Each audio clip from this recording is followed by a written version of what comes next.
यह कहानी एक ब्राह्मण और 3 ठगों की है जो एक बकरी के स्वामित्व को लेकर एक योजना बनाते हैं। इस कहानी में बताया गया है धैर्य और समझदारी से ही किसी समस्या का समाधान होता है और चालाकी के सामने सच्चाई को बनाए रखना आवश्यक होता है।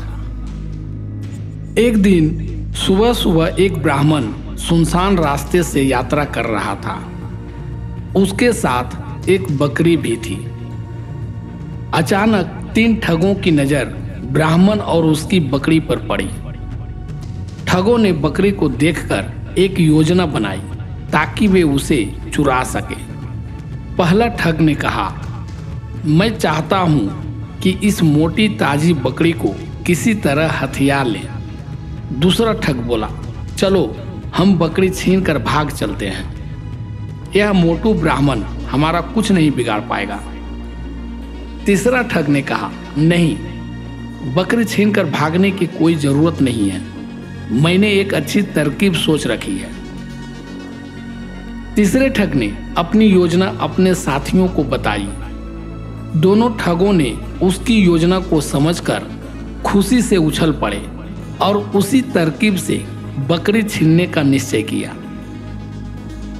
पहला ठग ने ब्राह्मण से कहा, पंडित जी प्रणाम, आपका यह कुत्ता तो बहुत अच्छा है, क्या यह शिकारी कुत्ता है?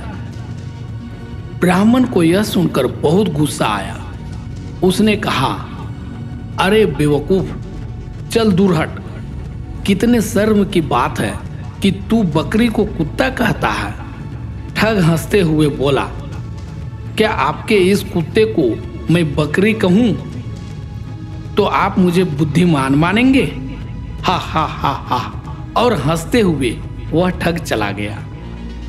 थोड़ी देर बाद दूसरा ठग ब्राह्मण के पास आया और कहा, प्रणाम पंडित जी, ताज्जुब है, आपके पास सवारी के लिए इतने मजबूत टट्टू है, फिर भी आप इसके साथ साथ पैदल जा रहे हैं। ब्राह्मण ने कहा, हे भगवान, अरे क्या तुम्हें यह बकरी टट्टू दिखाई दे रही है?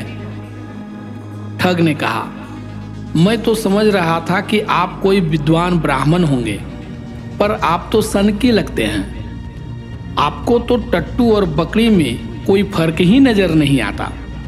यह कहते हुए वह ठग भी चला गया। कुछ समय बाद तीसरा ठग ब्राह्मण के पास आया और कहा, पुरोहित जी प्रणाम, अरे आप इस गधे को कहां ले जा रहे हैं? ब्राह्मण चकरा गया और बोला, यह गधा है। ठग ने जवाब दिया, बिल्कुल गधा ही तो है। जैसे ही ठग की बात पूरी हुई, ब्राह्मण को समझ में आ गया कि ठग उसे भ्रमित करने की कोशिश कर रहे हैं। ठगों की योजना यह थी कि वे ब्राह्मण को यह विश्वास दिला दें कि उसकी बकरी एक कुत्ता, टट्टू या गधा है, जिससे वह बकरी की वास्तविकता पर ध्यान न दे सके। ब्राह्मण ने ठगों की चालाकी को पहचान लिया और धैर्यपूर्वक उनकी बातें सुनते हुए उनकी योजना का मुकाबला किया। ठगों ने ब्राह्मण की समझदारी को देखकर उनकी चालाकी को स्वीकार किया और ठगों को अपनी हार माननी पड़ी।